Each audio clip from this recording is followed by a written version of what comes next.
So, ngayon mga kayuts, part 3 tayo, no? So, about pa rin to sa aming dalawa ng apam ko na aking napangasawa. So,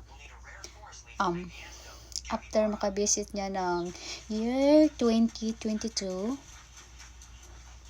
tapos na kami kinasal niyan mga March 15, 2022. Then, pagka year 2023, dahil, pumunta ulit siya ng Pinas, binisita kami, nagbakasyon siya. So,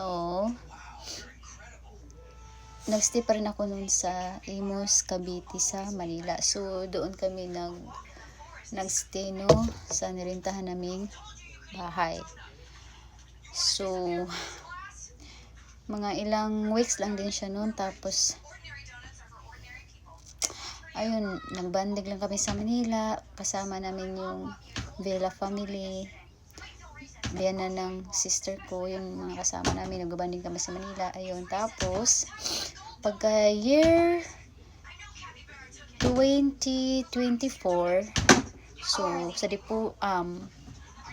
Dipolog na siya sa Pilipinas, nagbakasyon sa Dipolog na sa amin, nasa mismo sa Dipolog City. So, noong pumunta siya sa year 2024 sa Dipolog City sa Pilipinas, so, doon kami nagbanding kami sa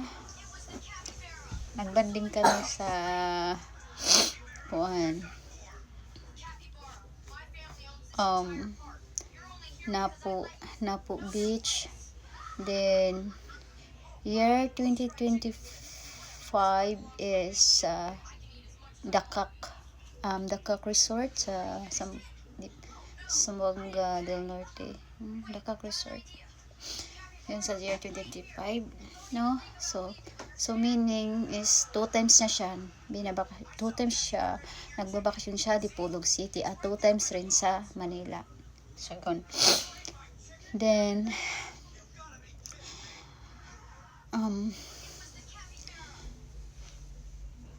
noong year 2022 or 2023 ba yun, hindi ko na matandaan, no? Pinapapunta niya yung sister ko para dalahin yung anak kong lalaki, na kasi 3 anak ko, isa ang nasa akin, yung bunso. So, pinadalan siya ng pera, binigyan siya ng pera, lahat na sahod para magtrabaho sa akin, mag-alaga sa anak ko sa Imus, Cavite. So, yun. Pagdating niya doon sa Imus, Cavite, binigay agad yung sahod niya, lahat kasi iba kasi yung partner ko. Kapag nagsasahod siya, binibigay na niya lahat para wala siyang iisipin.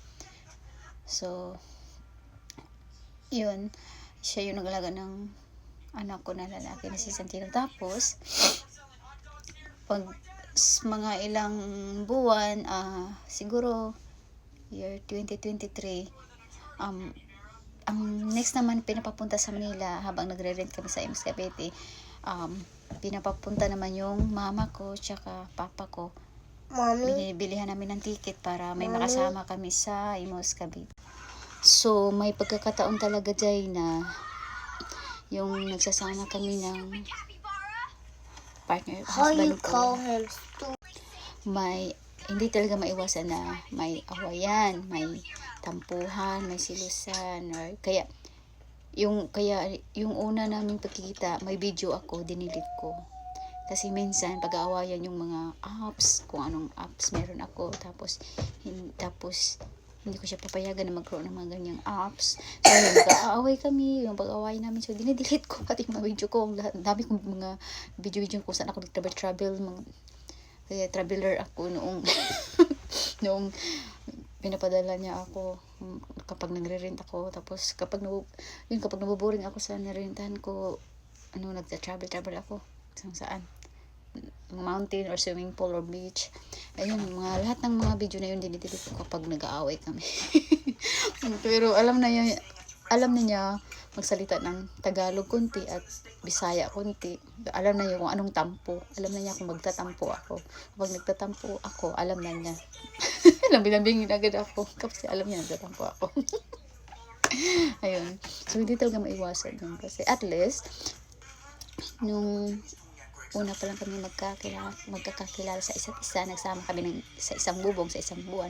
At least, alam namin ang mga ugali namin sa isa't isa. Alam na namin. So, ayun. At least, kung sino yung, alam mo na yun, kung anong dapat mo nang gawin kasi yun pala yung ugali niya, yun pala yung ugali ko, ganun.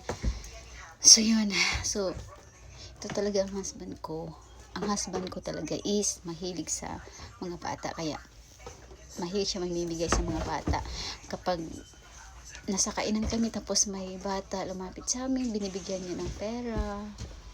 Or namimigay rin siya sa mga waitress, mga binibigyan ng 2,000, 1,000, 900, or pag may bata, binibigyan ng 1,000. Tapos yung ibang Pilipino naman maiinggit kasi namimigay yung husband ko. Sabi nila, how about me? Sabi nila, paano naman kami? Sabi. So, yun.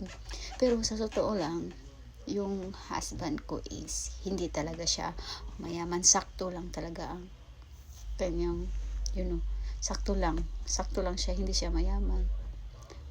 Makabuhay lang ng pamilya, mag-apira lang kung magkasahod, ganun, mag-ipon pag may sahod, bayad sa tax, bayad sa mga bills, bayad sa food, magsisave ng money para sa future, ayan, para makabuild ng sariling bahay at magkaroon sa sariling lupa, ayan. So, kasi, nasabi ko yan, mga kayots, kasi nga, tingin ng ibang Pilipino kasi, lahat ng apam, foreigner is mayaman. Pero hindi talaga lahat, sa totoo lang, no? Kasi may nakikita dito sa Jacksonville, Florida, may mga nanglilimos, nag-aas ng pera, no? Hindi lahat mayaman talaga. Hindi lahat. Tsaka, itong asawa ko, hindi rin naman siya mayaman. Sakto lang, magkapira lang kapag magkasahod, ganun.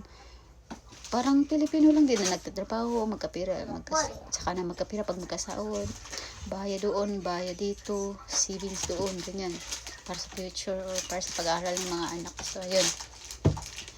So, tingin ng ibang mga tao, ang mga nakaasawa ng apam is mayaman. Ang mga nakaasawa ng foreigner is mayaman. Hindi lahat po, sa totoo lang. Relate ako dyan kasi hindi naman sa akin yung husband ko, hindi naman talaga siya mayaman.